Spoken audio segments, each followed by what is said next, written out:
Greetings, everyone. I'm Glenn Porton, Chair of the UCLA Getty Interdepartmental Program in the Conservation of Cultural Heritage.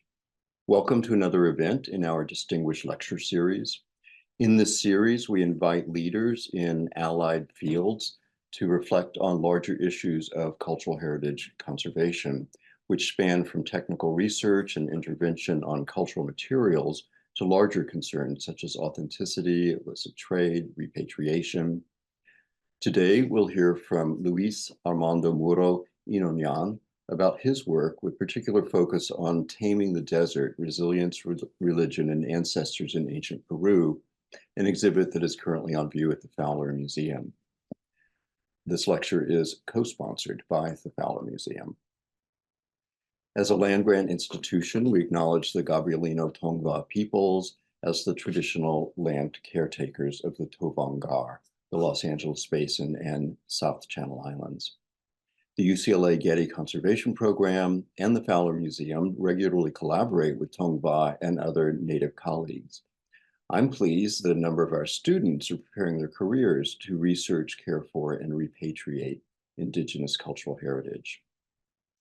Erica Jones joins me today as co-host for this lecture.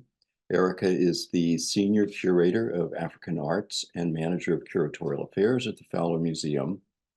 Since joining the Fowler, she has co-curated or curated many exhibitions, including the Meleko Mogosi, Bread, Butter, and Power, Inheritance, recent video art from Africa, and The House That Was Too Small, Yoruba Sacred Arts from Nigeria and beyond.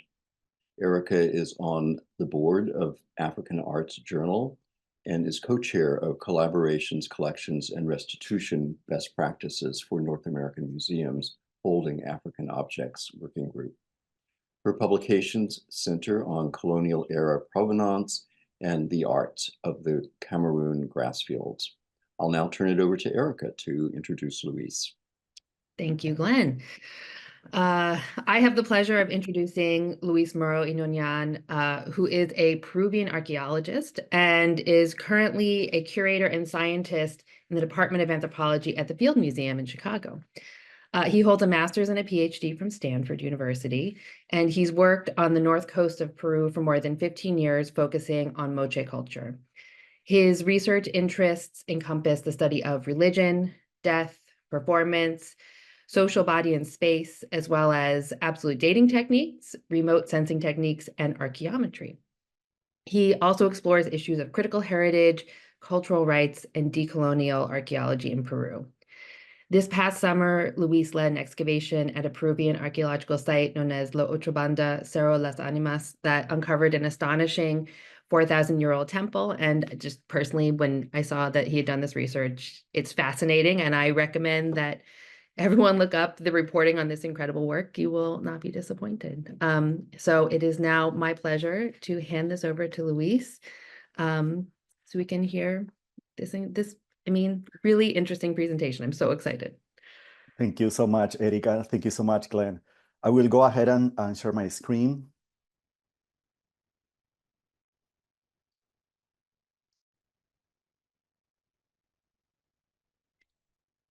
Okay. Let's see.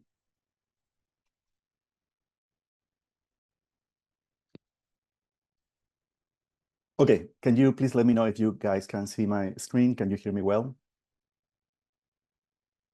Okay, perfect. Thank you so much, Glenn and Erica, for the kind introduction and for having convened this space to continue reflecting on the show, Taming the Desert, Resilience, Religion, and Ancestors in Ancient Peru, which I had the privilege to curate.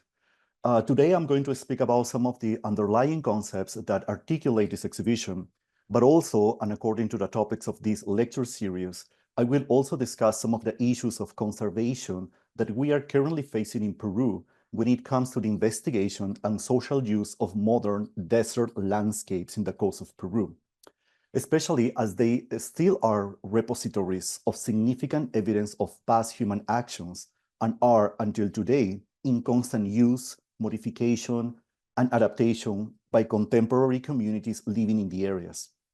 So I will speak about the show, of course, but I will also take the opportunity to speak about archaeology, heritage, and indigeneity. Perhaps I should start saying that my relationship with deserts is deeply intimate, emotional, and family related. I was born in the desert of the Peruvian Central Coast in Lima, that is Peru's capital, here in view, a desert city highly unequal, as shockingly illustrated in this great panoramic photo by Roberto Huarcaya. But my family roots are deeply connected to the desert of the Peruvian North Coast, where all my family, both from father and mother side, comes from. Deserts were always in my personal and family imaginary. And this connection became much more intimate when I became an archaeologist and decided to work in the north coast of Peru. So this presentation is, of course, not about my personal connection with the Peruvian deserts, but this connection was very much the starting point of this exhibition.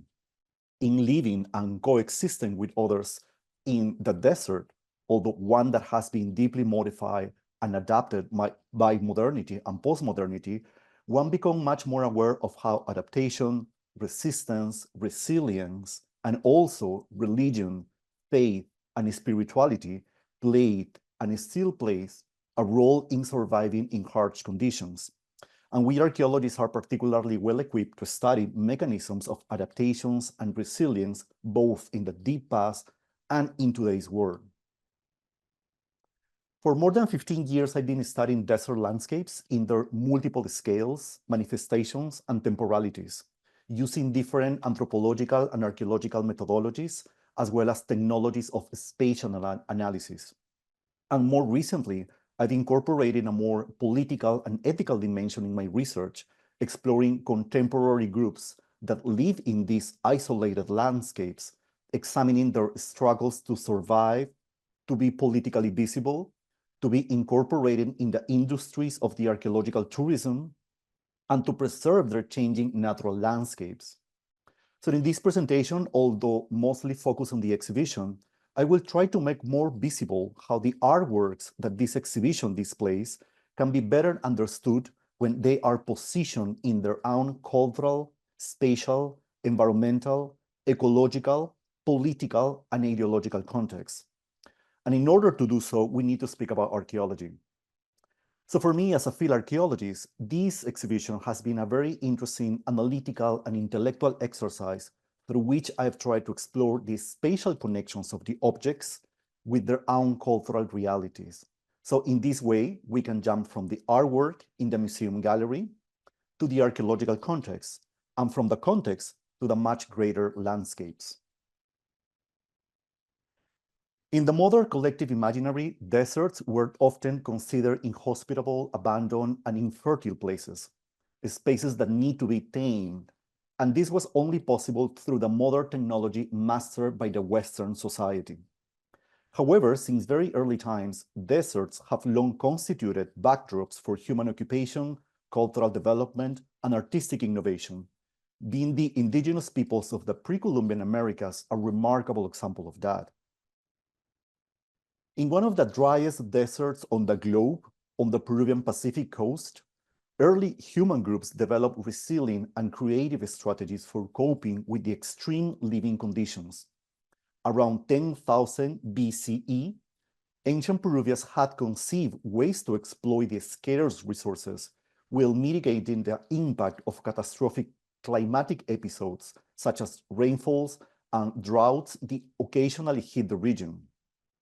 They succeeded in turning extensive barren terrains into oases of life through sophisticated irrigation systems, multi-ecological adaptations, and strategies of crisis management. And a remarkable example of that was, for example, the Puquio systems that we see here on the screen, created by the Nazca people. So they are basically underground systems of spiral-shaped wells aiming to extract water from the very deep water table, located in some cases to 60 meters deep. Peruvian deserts present specific environmental particularities. As said before, they are considered one of the driest in the globe, being part of the South American desert system of Atacama.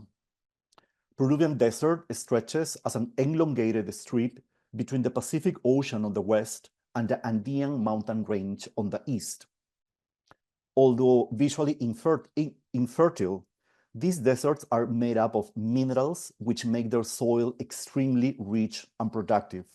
And this is probably because of the minerals contained in the adjacent Andean Cordillera. And we can see here in this video how these desert landscapes in the Peruvian coast look like. They are isolated, extremely dry, and of course, hot.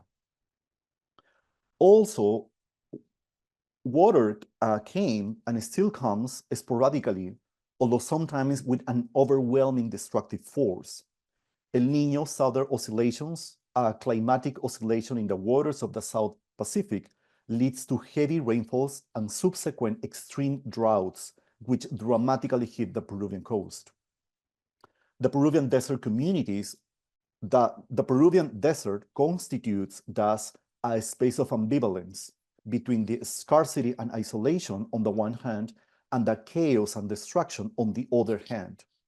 El Niño poses an imminent danger to past desert communities, affecting their basic means of subsistence. However, El Niño also presented opportunities because of the abundant resources that it periodically brought. This exhibition is about the relevance of desert landscapes in human history, but also the role of religion and spirituality for the survival in these landscapes. As ancient Peruvian societies secure the means of subsistence, they simultaneously devise a systems of belief and practices to control and survive in their harsh surroundings. Religion and ritual and their physical manifestations, such as temples, help them resist hardships.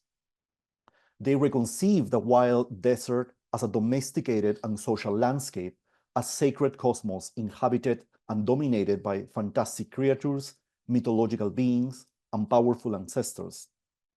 These beings brought fear and chaos to humans, but at the same time provided them with spiritual mechanisms to confront with divine intervention the destabilizing forces of the natural world. Both ecological and spiritual adaptations were thus essential to thriving in the desert, and the remains of these religious practices are still visible in contemporary landscapes. And a remarkable example of that is the large-scale adobe temples, locally called huacas, such as the Moche Temple of Huaca de la Luna, and a spectacular Moche Temple built in the desert and decorated with very well-preserved multicolor facades with images of deities and mythological beings, as we can see here in the screen. This exhibition presents the visual arts of two ancient societies from the Andes of South America. The Moche, who flourished on the north coast of Peru between 200 and 900 CE, and the Nazca, who live in the south coast of Peru between 200 BCE to 600 CE. They did not produce written records of their worldviews, but they created a large corpus of images depicted in different forms and media that embodied perceptions on life, death, ancestors, and power. The objects on view on the show are 34 Moche and Nazca ceramics and textiles drawn from the collection of LACMA and the Fowler Museum at UCLA. And they depict fantastic beings, powerful ancestors, and mythological creatures, illustrating how ancient Andean societies looked for spiritual meanings and numinous help in an unpredictable and challenging world. The artworks in the exhibition also show how sacrifice, violence, and transmission and circulation of corporeal fluids form key components of communications with the supernatural forces that control nature. Likely using diverse ritual Moche and Nazca performances, these objects were then placed in the tombs of noble and elite individuals as signs of status. These objects demonstrate the sophistication of the indigenous art of the Americas and reveal how ancient Andean people tamed the desert, inscribing it with powerful religious meanings that have endured in the collective memory of Peruvians to these days, as we will see later on. So the show is divided in three sections. each of which features a selection of artworks from both Moche and Nazca artistic styles. Although for most viewers, these pieces might not be obviously related to one another, they are deeply connected in so many ways, not only in what they graphically depict, but also in what they do not show explicitly. Each vessel constitutes a mini cosmos of concepts, ideas, designs, but also matter and technology. Each object is actually constituted by a set of material and non-material relationships that transcend the objects themselves. And perhaps one of the first things that we can say to illustrate this is related to the materials and technologies these artworks were made of.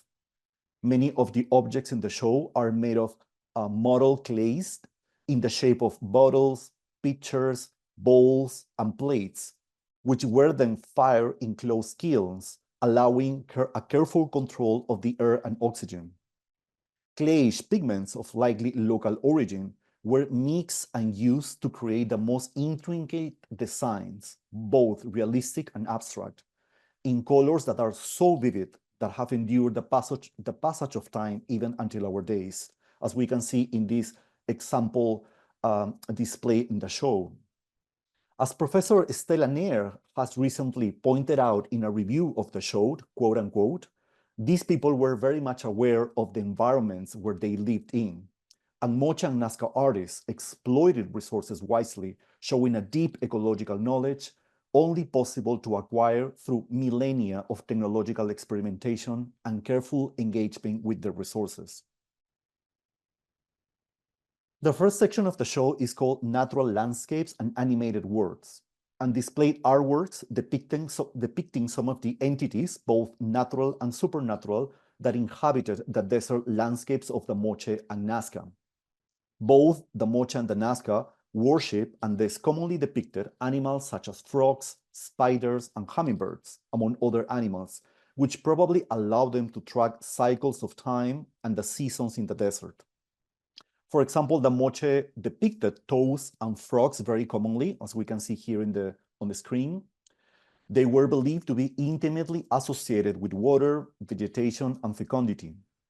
Their melodious croak was thought to foretell the arrival of rainfalls. These animals were also valued for the curative and regenerative properties of their skin. On occasions, they were represented carrying medical plants on their bodies and also engaging in sexual encounters. But some beings of the natural world were also considered as sources of strength and fears, sometimes needed by elite groups to rule in the desert. And the amphibians, which inhabit the mountainous territories of the coastal desert valleys, were also represented by Moche artists in different material media, as in this elegant early Moche ceramic. Felines are evocative of power in the Moche world and are often portrayed on status objects associated with royalty, such as, for example, the ones excavated in the tomb of the Lord of Zipan. But the desert landscapes of the Moche and Nazca was not only populated by natural beings, but also hybrid creatures, sometimes with terrifying appearance, who play key roles in the myths of creation of the world.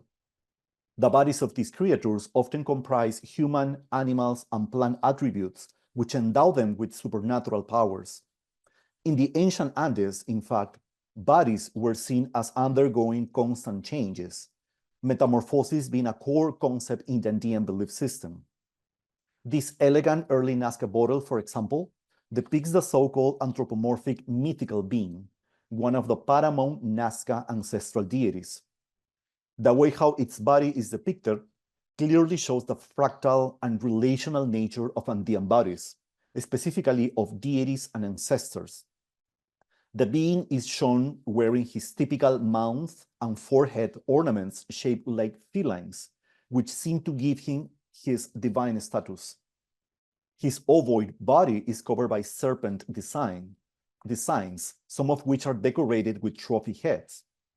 A human figure seems to be hanging from the deity's necklace, held in place by the serpents. This deity is ubiquitous in Nazca religion art and and presenting a variety of corporeal manifestations. For example, in this other ceramic, the mythical being is presented with a snaky body, decorated with spikes that occasionally transform into plants or crops. Its now slippery body allows the deity to move fast in the desert, traversing worlds and different planes of reality.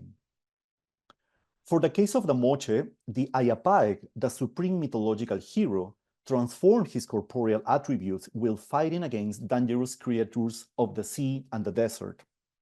In this vessel, for example, Ayapaec, who is recognized by his wrinkled face, feline fangs, and half-moon-shaped headdress, is represented as an anthropomorphized animal. According to Moche myth, Ayapaec travels to the ends of the world to reestablish order in the sometimes chaotic Moche universe, often fighting against other fabulous beings. In these vessels, he takes the form of a powerful crab, ready to face the monstrous sea creatures that are depicted on the lower part of the vessel, so here. After defeating them, he will travel toward the mountains in search of the sun, who will help him to reestablish the order in the Moche society.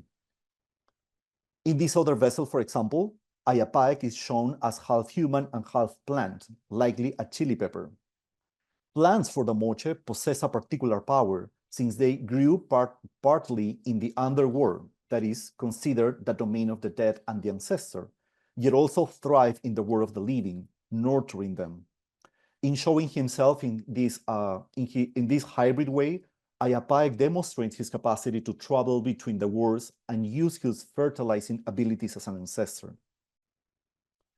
The second part of the show is called Performances of Violence in the Desert and shows artworks graphically depicting ritual practices of death, violence, extraction of corporeal fluids, and body parts, practices that we know, thanks to archaeology, were orchestrated in real life at the large-scale Moche and Nazca huacas.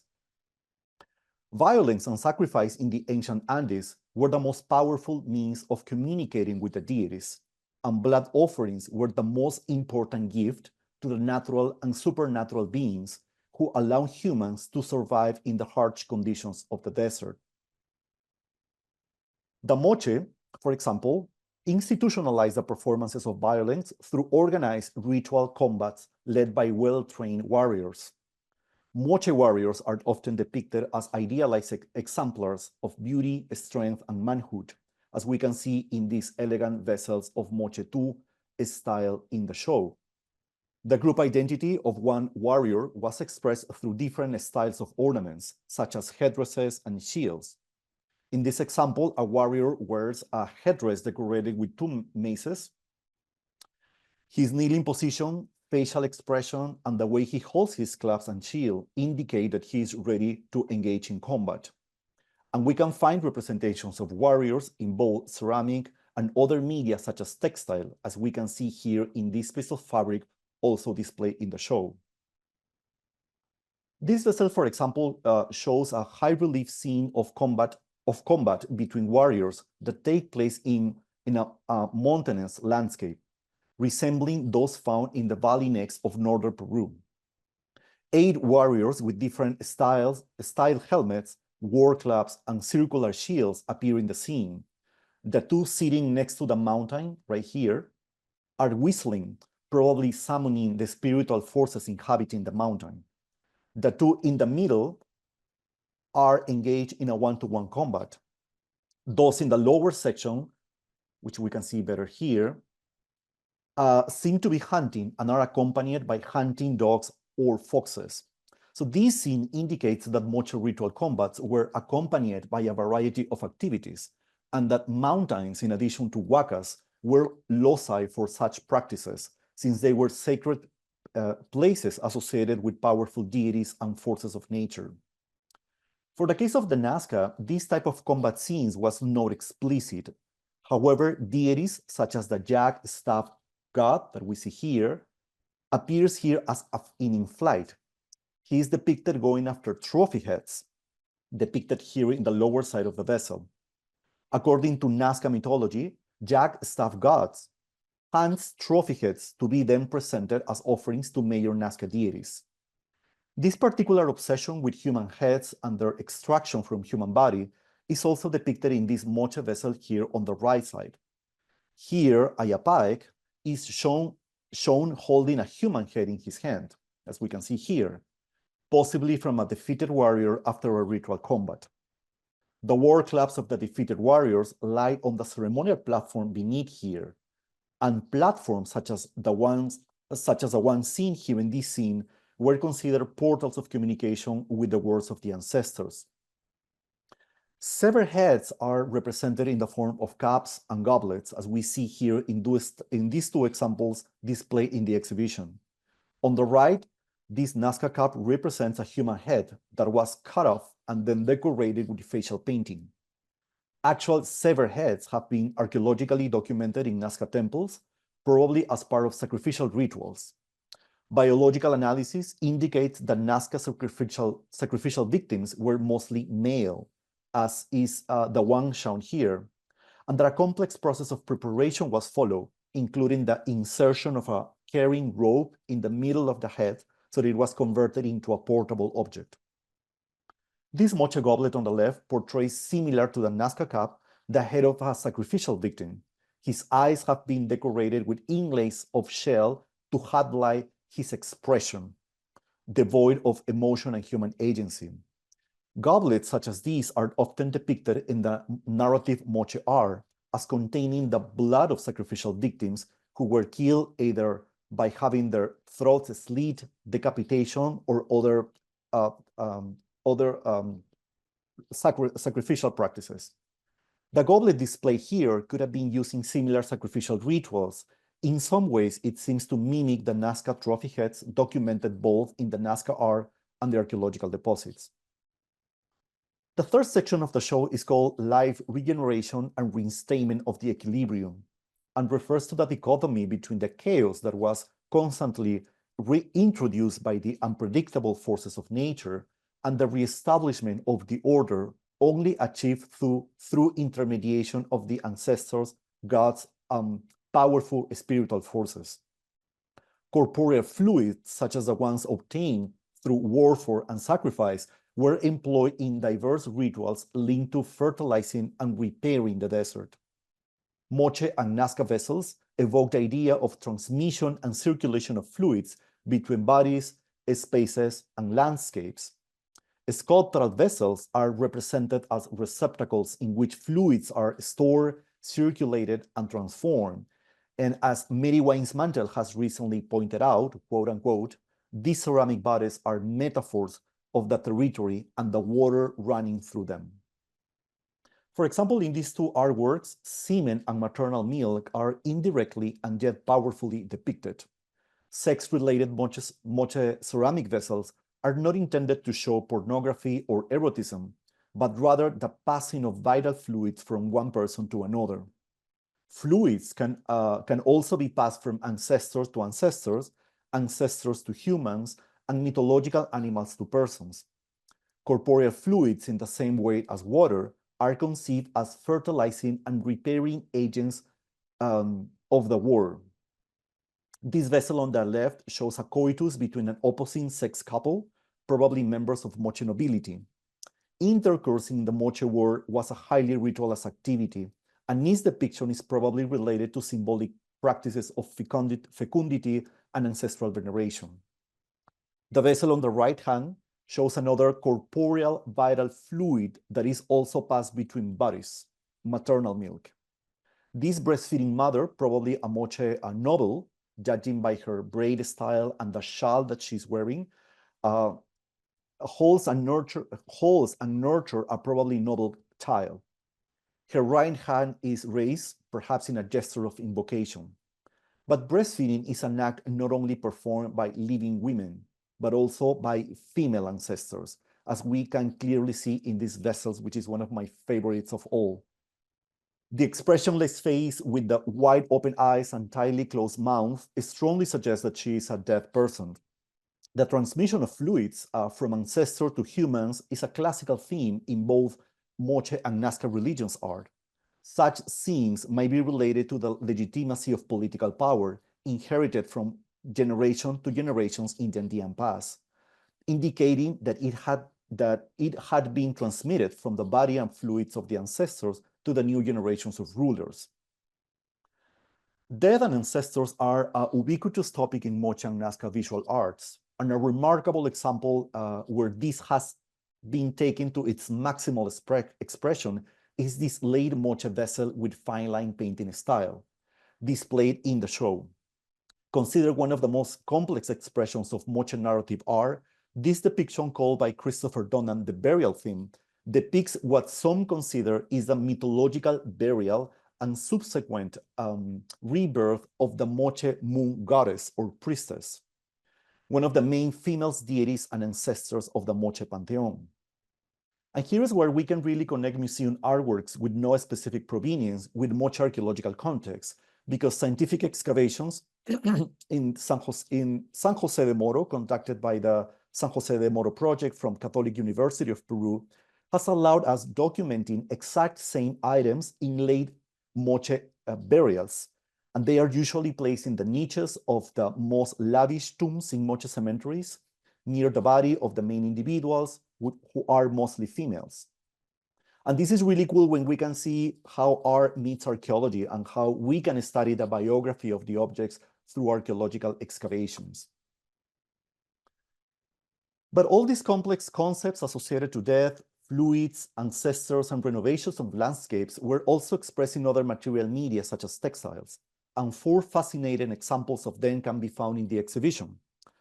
Desert societies, particularly those on the south coast of Peru, created some of the highest quality textiles in ancient Andes, demonstrating sophisticated management of raw materials, advanced weaving technologies, and complex organization of production.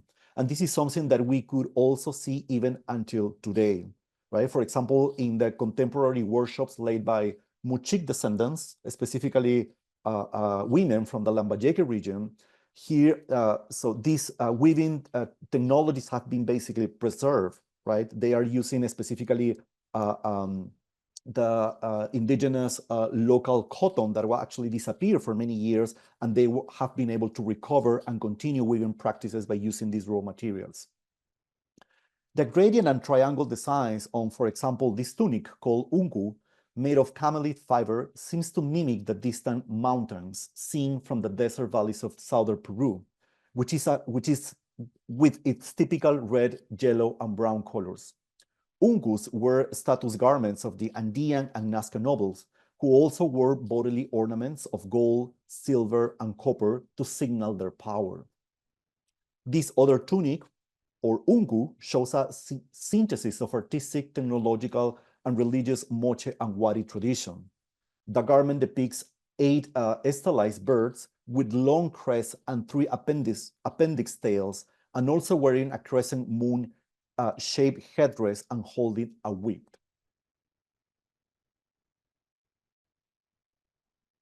In modern Peru, we cannot detach the visible remnants of the past human action from the modern territories and landscapes.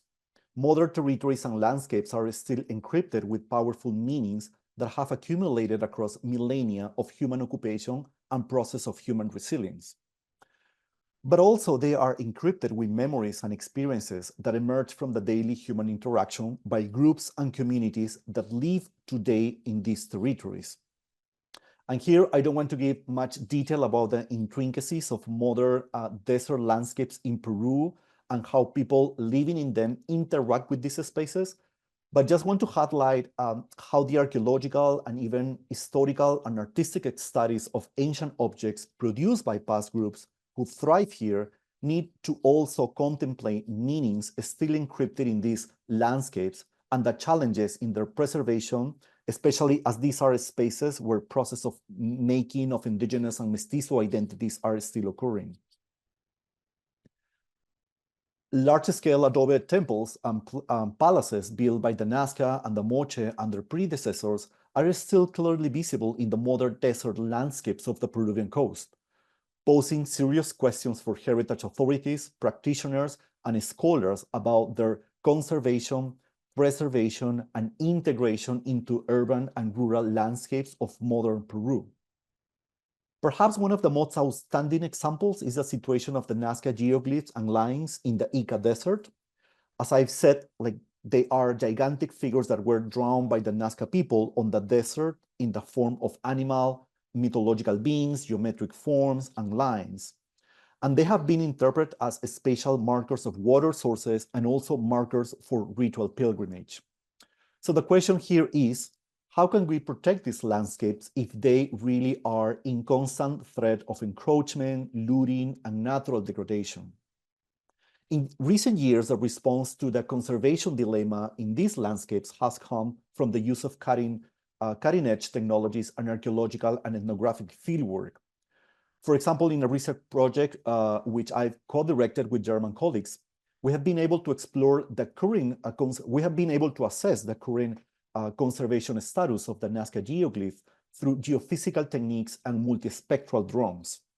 Here, for example, we have been able to determine that the changing underground conditions of the desert really pose a serious risk to the site that was declared a World Heritage Site in 1994. We determined, for example, that in every El Niño phenomenon, the levels of both humidity and temperature significantly raise with the movement of the water table underneath, and only a close monitoring would allow to determine how these changing patterns in the underground would affect this desert heritage, particularly in a time of climatic change. And this really takes us to the re-examination of what I was mentioning at the beginning of this presentation, how the relationship with the environment was understood in pre-Hispanic times. For example, the Nazca hydraulic infrastructure that we saw earlier, the Puquio system, was intended not only to guarantee a continuous access to the underground water for human consumption, but also to keep a stable flow of water in the environment, both at the ground and underground level. We know, based on recent studies, that the level of humidity in the environment were kept low when the Puquios were in use, and probably that could have prevented sacred places in the landscape, such as the Nazca geoglyph, to be vulnerable because of high levels of humidity or flooding. So what we really see here is a level of knowledge and adaptation intimately linked to ideological perceptions of the landscape and the desert. Definitely a careful management of the desert and their resources. In working now in the Sanya Valley, where I developed my new project, local communities of indigenous Muchik and African ancestry who have been living in these deserts since pre-Hispanic and early colonial times, respectively, are relying more and more on traditional ecological knowledge to retransform the desert landscape, taking advantage, for example, of sporadic El Niño-induced flooding and patches of humidity.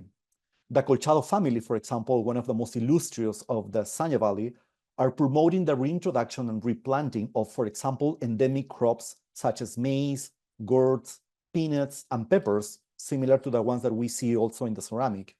And these crops capture more water from the underground and also allow the creation of natural fences near the rivers, better controlling overflows of water. And these are all like bottom-up community initiatives that are being successfully developed beyond the government action. Finally, working on the archaeological sites of the Peruvian desert involves really taking into consideration the preservation of these fragile anthropogenic landscapes. And at the same can be said for the big adobe temples built by the Moche and pre-Moche groups in the north coast of Peru. Exploring the remains of past religious behaviors and infrastructure requires to constantly readjust the scale of analysis from the macro to the micro. For example, in my recent fieldwork in the Sanya Valley, we have been successfully employing photogrammetric modeling to discover and then investigate large-scale religious constructions and their relationship with the desert.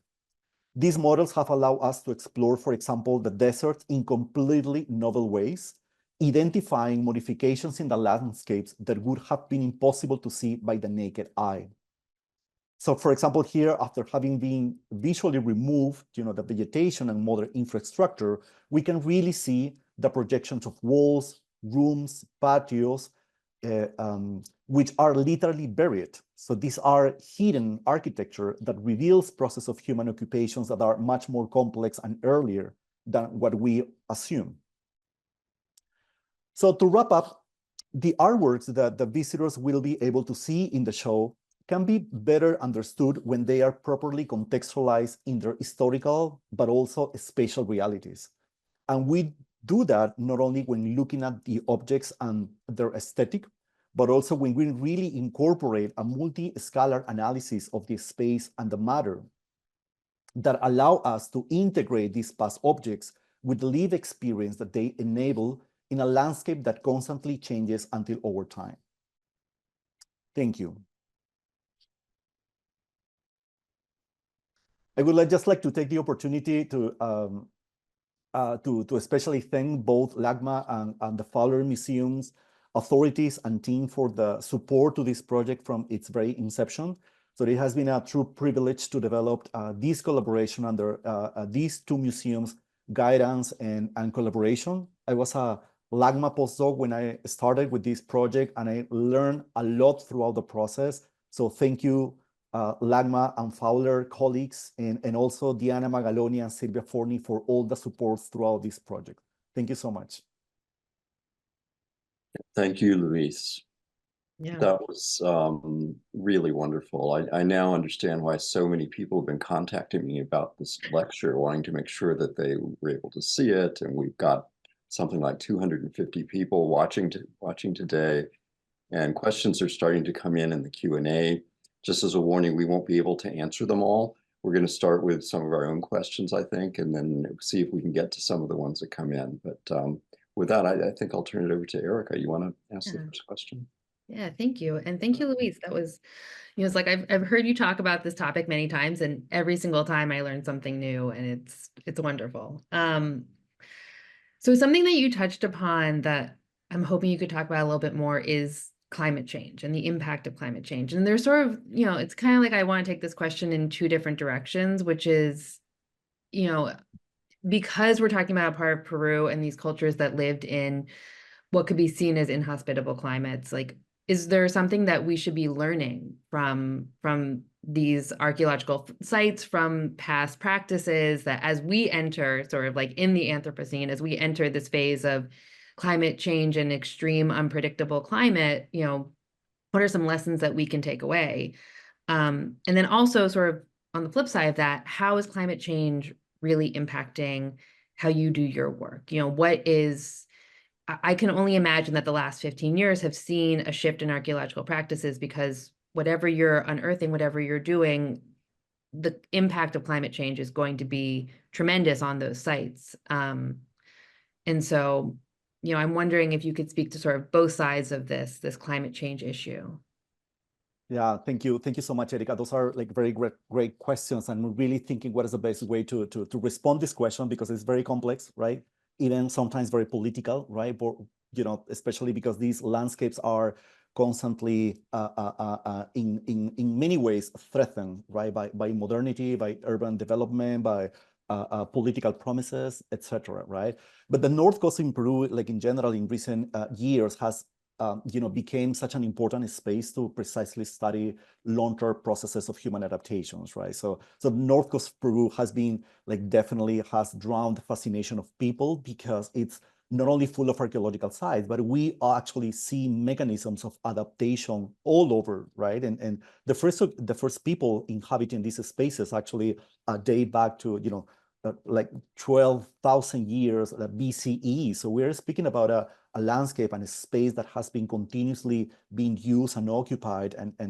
And as I also said at the beginning of this presentation, this is a very changing landscape, right? So one might imagine that this place is super vulnerable, it's a desert, but it's dramatically hit by El Niño phenomenon, by heavy rainfalls and droughts, etc. So this might not be a good place for people to settle, but it was quite the opposite. It was one of the earliest places where we see human occupation on the Peruvian coast. As I said, we see a continuous occupation. And I think there is, we always assume that like us, like in modernity with our modern technology, we can do better, right? So that we use technology, we use like agricultural infrastructure right now, we can always do better, right? But when I mean, as archaeologists, as I told you that I'm a field archaeologist, I really spend a lot of time like in the field doing field work.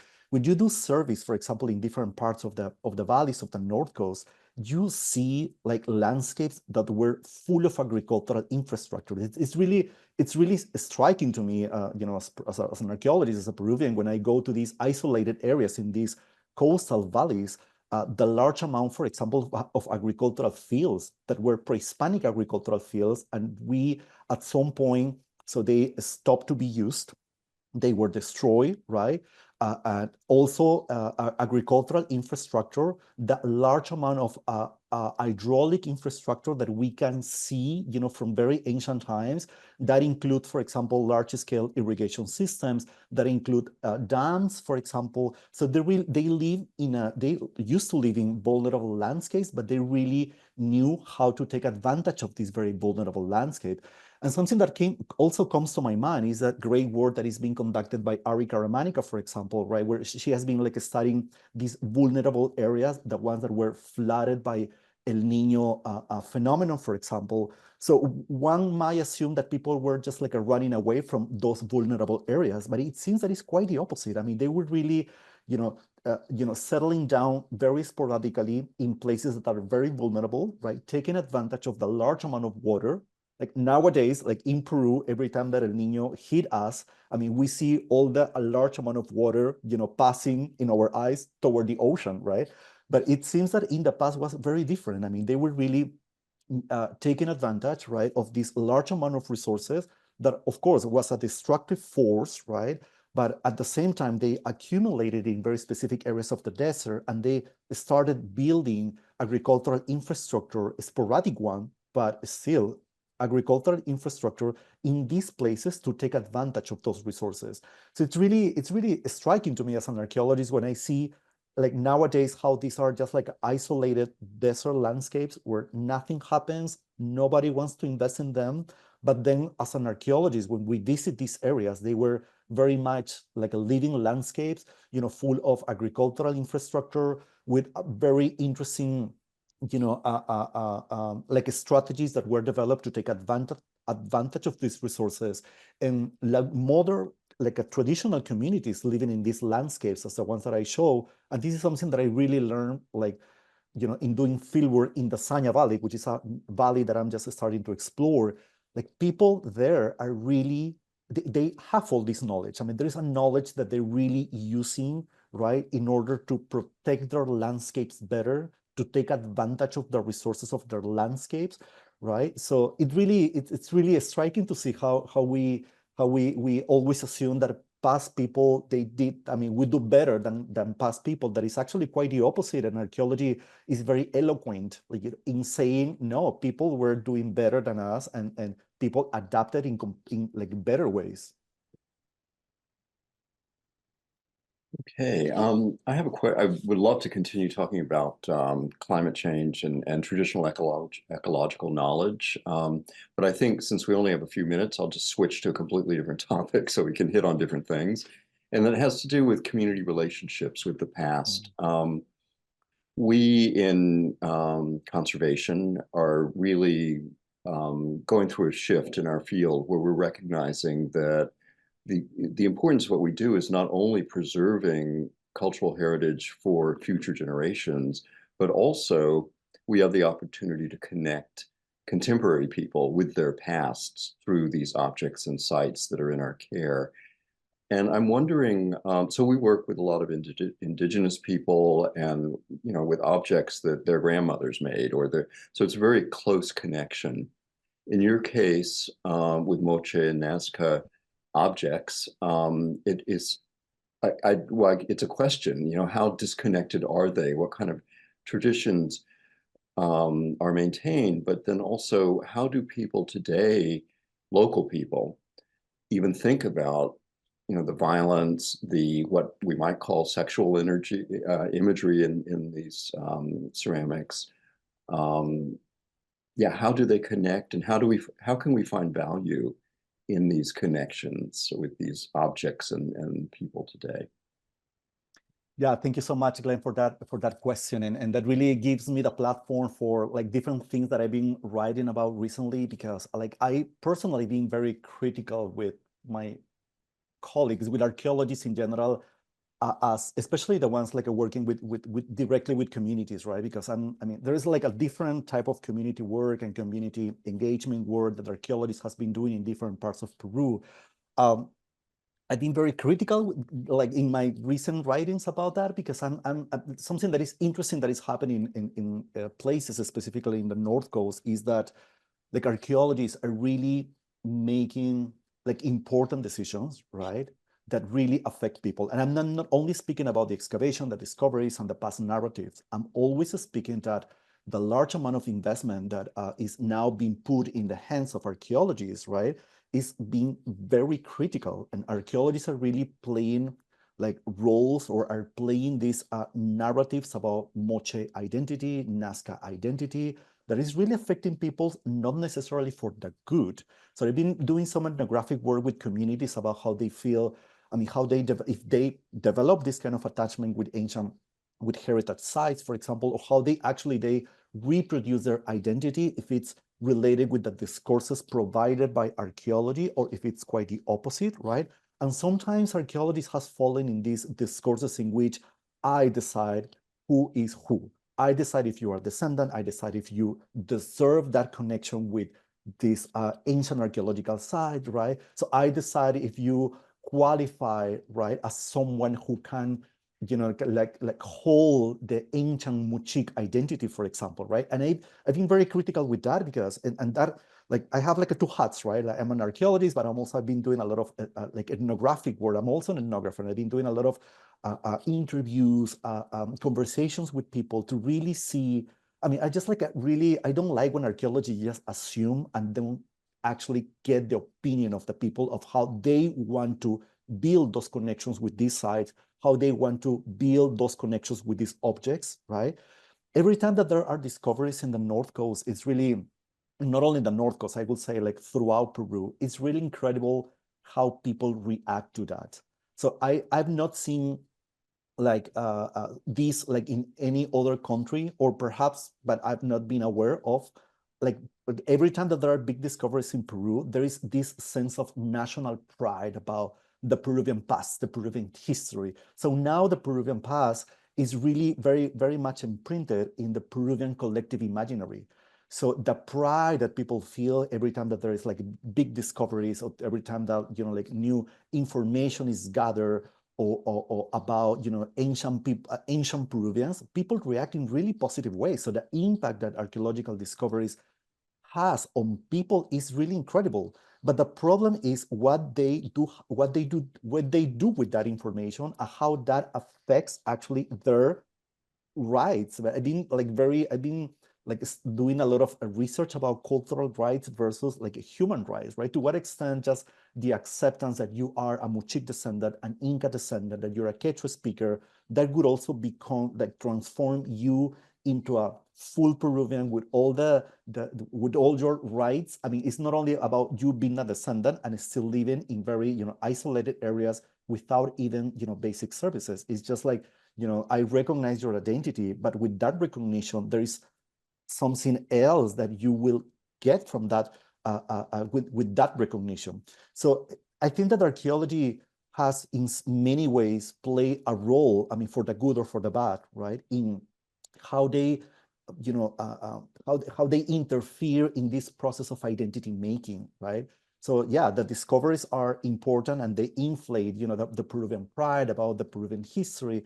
But on the other hand, how that information is really impacting people, and how we are, you know, taking a role in that kind of romanticization of people's identity and the Peruvian past is also very critical. And sometimes we archaeologists, we're not so much aware of that process and our involvement in that.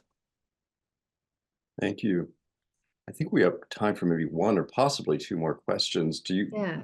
Erica, Well, we should have a bunch that have come in here, and yeah. Do you want to pull there, one, or should I? Or you know, I'm looking at this, and there is one, like a thread that's running through a few of them that I'm wondering if if maybe we can pull together here that, you know, it seems like a lot of people have questions about not just the corporeal fluids, but also sort of like, it seems like there are a lot of questions about the archaeological record and what we see of these, the past uses of blood and psychotropics and plants and animals. And so, you know, this is sort of like an amalgam question here of, you know, what do we see in the archaeological record that's supporting our understanding of this in terms of like biological material versus representations on the walls of temples or on the vessels, you know, where and also through any kind of like cultural knowledge that's been passed down. Sort of like, what are our sources on all of these various understandings of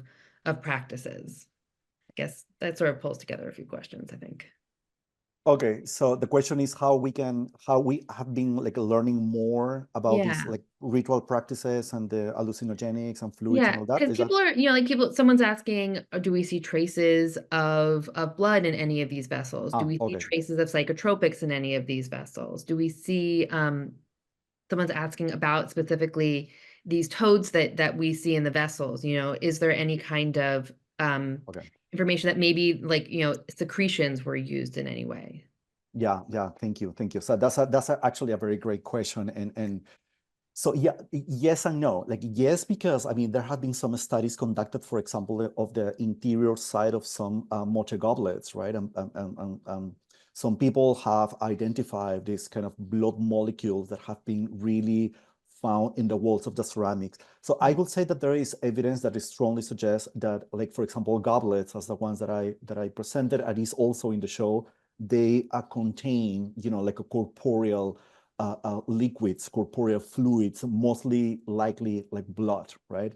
But also we see a lot of that in not only in the archaeological record, of course, which confirms the use of certain ceramics, but also on the iconography. I mean, the mocha iconography is full of depictions, right, of how, you know, warriors, for example, how they are sacrificed, how their throat are slit, how they're decapitated. I mean, there are very like graphically depicting like violent depictions of how warriors, for example, were sacrificed, and many of those objects that we see in the narrative are, for example, have been archaeologically excavated. Not analysis have not been conducted in all of them, but in a few of them, which confirm, for example, the presence of molecules of blood. So we have been able to confirm that. There is also this very interesting study of French colleagues who have conducted studies on some mural paintings, determining that probably blood was a material that was also used or combined with raw materials in order to paint some specific structures in Huaca de la Luna, for example, this temple that I shown. So it seems that blood and corporeal fluids were not only you know, obtained from the bodies and then, you know, consecrated in these ritual performances, but they seem to be like liquids that were used in many purposes. So we don't have evidence, for example, of how they were used in fecundity rituals, for example, right? But again, the narrative art and what we see in the sculptural art is also very evocative in that sense. But also, I could say that it's not only what is graphically depicted, what is interesting is what is not actually graphically depicted, right? That many people have hypothesized about, you know, the very specific shape of the moche bottles, right? Which is this stirrup spout, right? For some people, that is a metaphor of the movement of fluids, right? Coming from the mountains to the body, right, to the body of the individuals, or also to the you know, lower sections of the body. So many vessels actually are a powerful evocation or a metaphor of fluids moving, right, moving either between bodies, either people, you know, from landscape to people, from ancestors to, you know, children, as we see in one of the pieces in the show. So it's also, I mean, fluids and corporeal fluids in general seem to be something that is very, very you know, an important principle on how they created this art, and we graphically see that, but also we see a lot of evocations in that in their material culture, if that makes sense. Yeah. Wow, I feel like we've only scratched the surface of your knowledge, Luis. I just want to recognize that there are many other questions. Some of them referring to a whole other thread, including the reintroduction of these traditional crops and traditional ecological knowledge.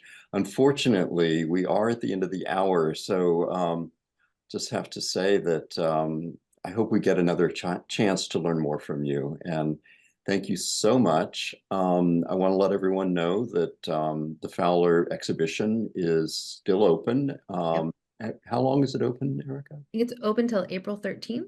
Oh, okay. So you've got time. Anyone in LA coming to LA, I highly recommend it. Few people asked about the video. Yes, we are recording this lecture, and we will send out a video link to everyone that RSVP'd. Feel free to forward that. We'll also post the links on our website, the UCLA Getty Conservation Program, and it should be up on the Fowler website as well. So you will be able to access it. So thank you, Luis. Of course, thank you, Erica, and thank you, everyone, for joining us today. Yeah, thanks so much. Thank you so much. Yeah, thank you so much. Go and visit the show. Definitely.